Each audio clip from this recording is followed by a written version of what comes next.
तो hello guys, welcome और welcome to my new vlog. मैं हूं वंशिका, स्वागत करती हूँ आपका एक नए व्लॉग में, एक नई वीडियो के साथ। आशा करती हूँ कि आप सब बहुत अच्छे होंगे, आपकी पढ़ाई बहुत अच्छे से चल रही होगी।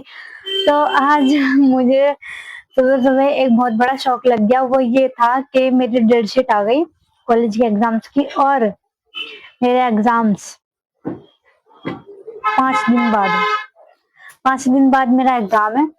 और अभी तक मैंने कुछ भी नहीं पढ़ा, वो भी पॉलिटिकल का। मतलब जो सिलेबस में आना है, मैंने उसका मैंने सिर्फ थोड़ा सा पढ़ा है।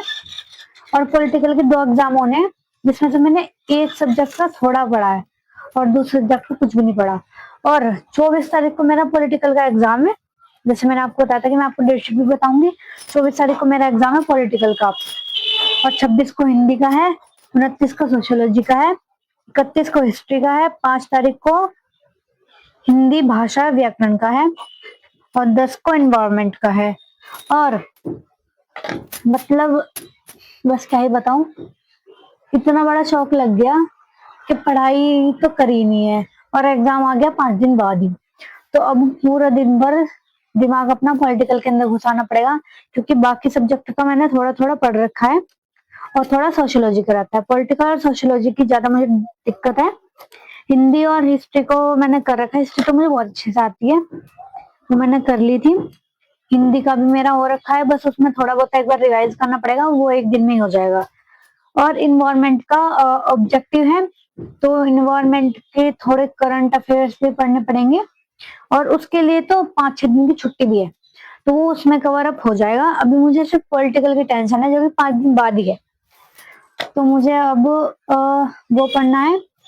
तो अभी मैं यूपीएससी की प्रिपरेशन को तो 10 दिन के लिए स्किप करूंगी, उसको मैं होल्ड करके चलूंगी 10 दिन के लिए यूपीएससी की प्रिपरेशन को। और अपना जो मेरा कॉलेज के एग्जाम का है, मैं उसकी अभी पढ़ाई करूंगी, क्योंकि उसका एग्जाम मेरा 5 दिन बाद ही है।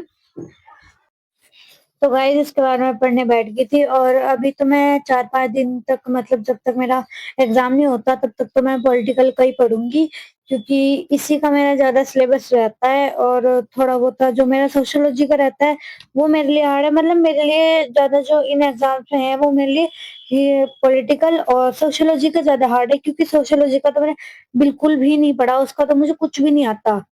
तो मुझे इसलिए पॉलिटिकल और सोशियोलॉजी पे ज्यादा ध्यान देना पड़ेगा। जबकि हिस्ट्री और हिंदी का मेरा हो रखा है, उनका सिर्फ मुझे रिवीजन करना है, उनको मुझे ज्यादा ध्यान नहीं देना, उनको मुझे सिर्फ रिवीजन करना है। और बाकी का जो है पॉलिटिकल और सोशियोलॉजी का, इस पे ध्यान देना है। तो अभी मैं 5 दिन के लिए पॉलिटिकल का ही पढ़ूंगी, क्योंकि हिस्ट्री का तो मैं एक दिन पहले भी रिवाइज कर लूंगी, और हिंदी का भी एक दिन पहले रिवाइज कर लूंगी। बल्कि जो हिंदी का जो व्याकरण वाला पार्ट है, उसके लिए मुझे 2 दिन मिले हैं।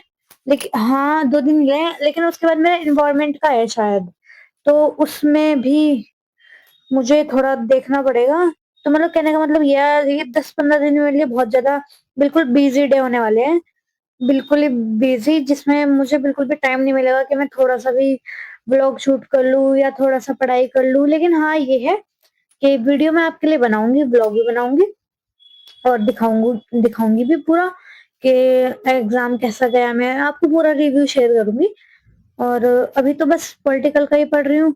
वैसे तो मेरा पॉलिटिकल का मतलब, आज मैंने अपने मेरे अगर कम से कम ये डेटशीट 14 तारीख को भी आई होती ना, तब भी कोई दिक्कत नहीं थी। कम से कम हमारे पास 10 दिन तो मिल ही जाते हैं एग्जाम की प्रिपरेशन करने के, ठीक है।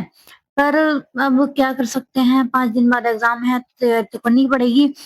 तो फिर मैं वही पॉलिटिकल का अपना लेक्चर लगा रही थी। तो मतलब जो मेरा पेपर 1 था, जो मेरा पेपर 1 का सिलेबस था, वो आज मैंने उसके 3 जो लेक्चर्स हैं वो कंप्लीट कर दिए हैं। पेपर 1 के सिलेबस में चार चार यूनिट के 4 चैप्टर्स हैं, जिसमें से मैंने 3 कंप्लीट कर लिए हैं, और एक चैप्टर को मैं अभी रात को पढ़ने वाली हूँ। जिससे मेरा मतलब जो पेपर 1 का है, वो पूरे मुझे नोट्स और जो मेरा एक मुझे बेस है वो मिल जाए, जिसकी मैं कल को अच्छी तरह रिवाइज कर लूं, और फिर मुझे टाइम मिल जाए अनदर सब्जेक्ट को भी देखने का। पर हमारी जो डेटशीट आई है, उसमें मतलब ये नहीं लिखा हुआ पेपर 2 के बारे में, कोई डिस्कशन ही नहीं करा हुआ, कोई डेट ही नहीं लिखी हुई पेपर 2 के बारे में। लेकिन हमारे 2 पेपर होने वाले हैं। मैंने प्रिंसिपल से पूछा भी था, उन्होंने बताया था कि आपके पॉलिटिकल के 2 पेपर होंगे। पर अभी तक सेकंड पेपर की कोई मुझे इन्फॉर्मेशन मिली नहीं है। बट फिर भी मैं उसकी प्रैक्टिस पहले से ही करके चलूँगी, क्योंकि जैसे डेट शीट का हुआ है, ऐसा कोई भरोसा नहीं है कि वो पेपर 1 में कह देगा आप पेपर 2 भी आज ही दे दो या आज ही होगा या जो भी है, मतलब प्लान का क्या पता वहीं जाके मुझे पता चले कि पेपर 2 भी आज है, तो इसलिए मैं पहले ही उसे करके चलूँगी।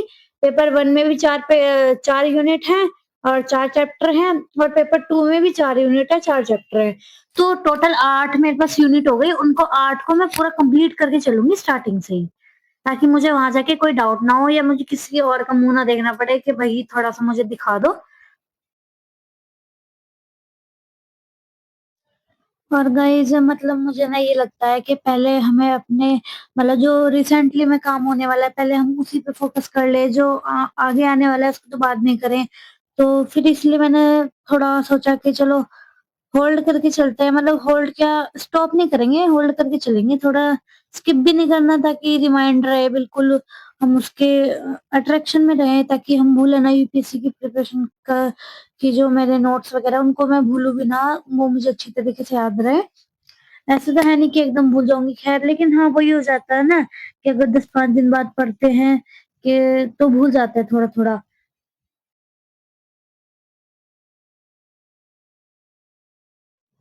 और कुछ स्टूडेंट और कुछ एस्पिरेंट्स ऐसे भी होते हैं जो अनदर साइड से होते हैं और मतलब वो यूपीएससी प्रिपरेशन कर रहे होते हैं, जैसे साइंस साइड हो गया या कॉमर्स हो गया या बायो हो गया, इस तरीके से मतलब वो अलग साइड से होते हैं और वो यूपीएससी की प्रिपरेशन कर रहे होते हैं और वो सोचते हैं कि ये चीज हमारे लिए बहुत ज्यादा टफ है। ऐसा नहीं है कि हाँ थोड़ा टफ आपको लगेगा, लेकिन मतलब वही है ना कि एक माइंडसेट होता है। आज जो चीज़ आपके माइंड में आ गई वो रहेगी, आपके दिमाग में वो डाउट रहेगा ही। उस डाउट को कोई नहीं क्लियर कर सकता। तो इसलिए मतलब आप ये मत सोचो कि बस आप ही के लिए टफ है, नहीं, टफ सबके लिए है। वैसे तो मैंने न्यू ईयर का प्लान बनाया था, मतलब न्यू ईयर से बहुत अच्छे से पढ़ाई करने का और बहुत अच्छे से आंसर राइटिंग करने का, लेकिन एग्ज़ाम के बीच में आ गए, तो पहले इनको ही फ़ोकस करना पड़ रहा है। लेकिन हाँ, ये है कि जितना मुझसे हो पाएगा मैं टाइम निकाल के और उसे भी रिवाइज़ करूँगी और हाँ, उसके लिए भी मैं मतलब प्रैक्टिस करना स्टार्ट करूँगी। जो मैंने प्लान बनाया था, वो प्लान में बिल्कुल भी चेंज नहीं करूँगी, प्लान मेरा वही रहेगा। लेकिन हाँ, वही है ना कि थोड़ा एडजस्ट करना पड़ेगा, थोड़ा एडजस्ट करने में मुझे टाइम लगेगा, 1-2 दिन लगेगा एडजस्ट करने में, लेकिन हाँ, हो जाएगा। कहते हैं ना कि टफ है लेकिन इम्पॉसिबल नहीं है। पेपर 1 की प्रैक्टिस तो मैंने आज कर ली, पेपर 2 की प्रैक्टिस मैं कल करूँगी ताकि मतलब मेरे साथ फिर वही है ना, मैंने आपको बताया कि वहाँ जाके ये ना हो कि जैसे डेट शीट में हुआ और अभी तो एडमिट कार्ड भी नहीं आया। सबसे ज़्यादा इंटरेस्टिंग बात तो यही है, एडमिट कार्ड ही नहीं आया, जो मैं उसमें ही देख लूँ कि पेपर 2 कब है, पॉलिटिकल का है या पेपर 1, मतलब ऐसा जो मेरा डाउट है, वो मैं क्लियरफाई करता हूँ। अभी तक एडमिट कार्ड भी नहीं आया, मतलब ये श्रीदेव सुमन यूनिवर्सिटी वाले कर क्या रहे हैं? एडमिट कार्ड भी नहीं दिया इन्होंने। अब मुझे नहीं पता वो कर रहे हैं यूनिवर्सिटी वाले या मेरे कॉलेज वाले कर रहे हैं। वैसे तो पॉलिटिकल के पेपर जो फर्स्ट की जो यूनिट है वो छोटी-छोटी सी है। मतलब 1-1 घंटे में वो हो जाती थी इज़िली, मतलब अच्छी तरीके से अगर उन्हें समझ के या उनके नोट्स बना के मैं कर रही थी तो वो मेरा 1 घंटे में 1 यूनिट हो जाता था। तो इसी तरीके से फिर मैंने लगातार मतलब 2 यूनिट मैंने एक बार कर ली थी, फिर मैंने लंच किया, फिर मैंने मतलब जो मेरी तीसरी यूनिट मुझे करनी थी, वो मैंने तब कर ली थी। इसी तरीके से फिर मेरा हो गया था। फिर मैं 2 यूनिट करने के बाद बाहर बैठ गई थी, बाहर बहुत अच्छी धूप निकली हुई थी, सर्दियों के मौसम में तो धूप बहुत कम मिलती है, तो मैं बाहर बैठ के पढ़ने लगी थी और मतलब धूप भी बहुत अच्छी लग रही थी और ना मुझे ऐसा लगता है कि अगर आप एक रूम के अंदर बैठ के पढ़ोगे ना, तो आपको पॉज़िटिव वाइब नहीं आएगी और थोड़ा बंद-बंद, घुटन-घुटन सी महसूस होगी, तो इसलिए आपको ना थोड़ा जगह चेंज कर के पढ़ना चाहिए। अगर मतलब आप थोड़ा बाहर बैठ के पढ़ लो, थोड़ा घूम फिर के पढ़ लो या थोड़ा टहल के पढ़ लो या थोड़ा-सा आप अपनी जगह को चेंज करके भी पढ़ सकते हो, उससे आपको बहुत अच्छा भी फ़ील होगा। और मतलब अलग-सी एक होता है ना आँखों के आगे एक इमेज या बहुत अच्छी पॉज़िटिव वाइब हो, तो खुद ही मन हमारा पॉज़िटिव हो जाता है। तो बस आज के व्लॉग में तो मुझे यही बताना था कि मेरी डेट शीट आ गई है और सुबह-सुबह इतना बड़ा शौक लग गया था डेट शीट देख के कि 5 दिन बाद ही एग्ज़ाम थे, क्योंकि मुझे लगा था कि जब डेट शीट आएगी तो उसके 10-15 दिन या 20 दिन बाद एग्ज़ाम्स होंगे। तो ये अब 5 दिन बाद ही है, तो उसके अकॉर्डिंग तैयारी करनी पड़ रही है, फिर अपने सारे कामों को और शेड्यूल उसी तरीके से बनाना पड़ रहा है। वरना मैंने तो बहुत अच्छा अपना टाइम टेबल बना लिया था कि मैं अपने इन 10 दिनों में अपना जो मेरा बैकलॉग्स है वो मैं कंप्लीट कर लूँगी। तो बस यही है और thank you so much for watching. Bye.